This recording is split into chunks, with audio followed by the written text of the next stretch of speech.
안녕하세요. 2020년 8월 17일 월요일 아침입니다. 오늘도 하나님 아버지께서 주시는 큰 은혜가 우리에게 가득하기를 소원하면서 같이 기도하겠습니다. 사랑과 은혜가 많으신 참 좋으신 하나님 아버지 감사합니다.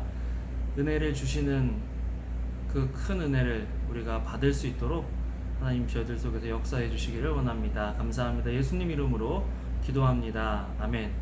여러분 계속해서 은혜에 대해서 이야기하고 있는데요. 오늘은 로마서 11장 1절에서 10절 말씀입니다. 은혜라는 게요, 이게 참 지극히 개인적인 것이 아닌가 그런 생각을 해보게 되거든요. 어떤 사람은 은혜 받았다고 하는데 또 어떤 사람은 그 받은 은혜를 보고 시험에 드는 사람이 있고, 또 어떤 사람은 그 받은 은혜가 자기가 가지고 있는 것과 비교할 때 뭐 별 큰 차이도 없고 오히려 더 모자라 보일 때 야 그게 뭐 은혜냐 라고 이야기하는 사람도 있고요. 어떤 사람들은 조금 받은 것 같은데 큰 은혜를 받았다라고 얘기하는 사람도 있고, 어떤 사람들은 많이 받았는데 전혀 받지 못한 사람처럼 행동하는 그런 사람도 있는 것을 보게 됩니다. 오늘도 은혜라는 게 참 많이 말이 나와요. 6절에도 보면요, 그리고 만일 은혜로 된 것이면 행위로 인한 것이 아닙니다. 그렇지 않으면 은혜는 더 이상 은혜가 되지 못합니다. 처음에 은혜로 시작했는데 행위로 끝나려고 하는 사람이 참 많다라는 거죠. 예수님을 믿을 때 우리가 예수님을 은혜로 알게 되고 은혜로 믿게 돼서 은혜다라고 얘기하는데, 나중에 신앙생활 하다 보면 자꾸 율법적으로 행위로 빠지는 것들을 보게 됩니다. 왜 그럴까 생각해 보면요, 은혜보다 행위가 더 쉽다고 생각하는 것 같아요. 은혜는요 믿겨지지가 않거든요. 어떻게 나 같은 사람에게 이런 은혜가 정말 과연 이런 은혜를 받을 만한 자격이 있나? 그래서 그 자격을 위해서 뭔가를 자꾸 하려고 하는 거죠. 그렇게 하다 보면 은혜가 되지 못한다. 이거 굉장히 중요한 말입니다. 칭의의 구원, 성화의 구원, 영화의 구원, 이 구원의 모든 단계 속에서 필요한 한 단어는 은혜예요. 그 은혜를 믿는 믿음이죠. 그런데 칭의의 구원을 통해서 이 구원의 여정을 잘 시작했는데 성화를 하려고 막 노력하다 보면, 애쓰다 보면 우리 삶 속에 계속해서 하나님을 닮은, 예수 그리스도를 닮은 모습이 안 나오는 것 같은 조급함이 생기는 거죠. 그렇게 하다 보면 자꾸 이렇게 율법을 세우는 거예요. 이걸 이렇게 해야지, 아침에 뭐 큐티를 해야지, 새벽 기도를 해야지, 말씀을 봐야지. 물론 그런 것들이 우리 삶 속에서 열매로 드러나는 것은 맞습니다. 그런데 자연스러운 열매가 아니라 그것들을 통해서 내가 성화된다라는 그 방법이 바뀐 거죠. 순서가 바뀐 거예요. 예수님을 믿음으로 그런 아름다운 열매들을 맺는 게 아니라 그런 열매를 맺음으로써 내가 구원에 이르겠다라고 하는 그런 방식으로 자꾸 바뀌는 거죠. 그러니까 어떻게 보면요, 은혜보다 율법이 더 쉽다고 우리가 착각하면서 살아가는 거예요. 할 수도 없으면서.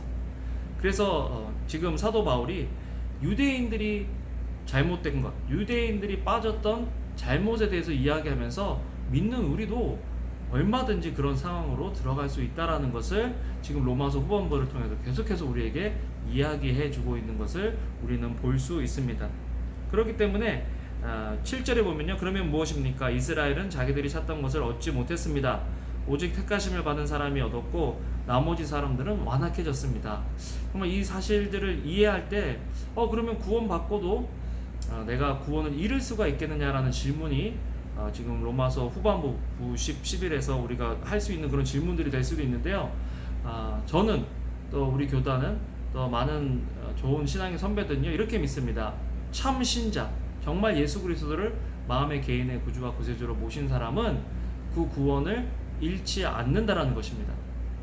로마 시대 때는요, 자기 아들의 생사 여탈권을 아버지가 가지고 있었어요. 또 파양까지도 가능했습니다.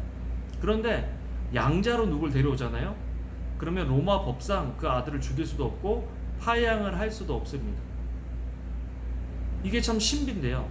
하나님께서 우리는 예수님을 통해서 양자 삼으셨죠. 양녀 삼으셨죠. 한번 하나님의 자녀가 되면 파양이 안 된다는 거예요. 하나님께서 그 자녀를 지키시고 보호하시고 끝까지 지켜주신다. 그래서 구원은 잃을 수가 없어요. 한번 하나님의 자녀가 되면 영원히 하나님의 자녀가 되는 것입니다. 그런데 이 사실을 우리가 모르고 은혜 없이 살아가면 하나님께서 주시려고 하는 은혜가 이렇게 참 많은데 그 은혜를 누리며 살아갈 수 없는 거죠. 우리 손해인 거예요. 우리 손해. 율법적으로 행위로 내가 받은 은혜를 유지하려고 하는 그 시도 자체가 우리에게는 불행이다. 그래서 하나님께서는 우리가 칭히 우리를 의롭다 불러주시고 또 성화 예수 그리스도를 닮은 모습으로 이제 변화갈 수 있도록 성령님과 예수님과 하나님을 통해서 우리에게 필요한 모든 것들을 공급해 주시는데, 이 과정 속에서 은혜로 이 모든 것들을 누리기를 원하신다라는 거죠.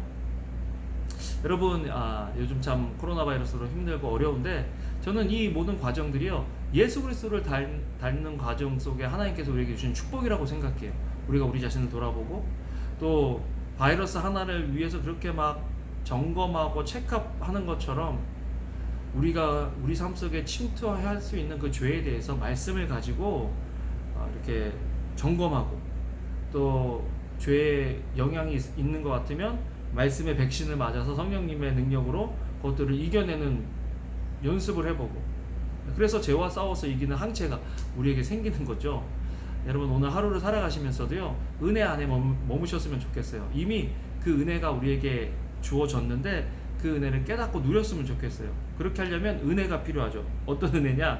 깨닫는 은혜. 8절에 보면요, 기록되기를 하나님께서 오늘날까지 그들에게 혼미한 심령과 보지 못하는 눈과 듣지 못하는 귀를 주셨다라고 한 것과 같습니다. 하나님께서 막으시면 못 깨달아져요. 그런데 하나님께서 여시면 깨달아져요. 보여요. 들려요. 그래서 믿음은 들음에서 난다고 하죠. 그래서 오늘도 자꾸 하나님의 말씀을 듣고 하나님의 그 은혜 보좌 앞에 나와서 하나님과 깊이 있게 동행하시는 하루 되시기를 축원합니다. 여러분 사랑하고요. 기도하겠습니다. 사랑과 은혜가 많으신 하나님, 오늘도 주님의 은혜 보좌 앞에 섰습니다. 주님께서 주시는 그 은혜가 우리에게 깨달아질 수 있도록 도와주세요. 은혜를 누리고 나누며 살 수 있도록 해주세요. 예수님 이름으로 기도합니다. 아멘. 여러분 오늘도 좋은 하루 되시고요. 더운데요, 건강하시기를 기도하겠습니다.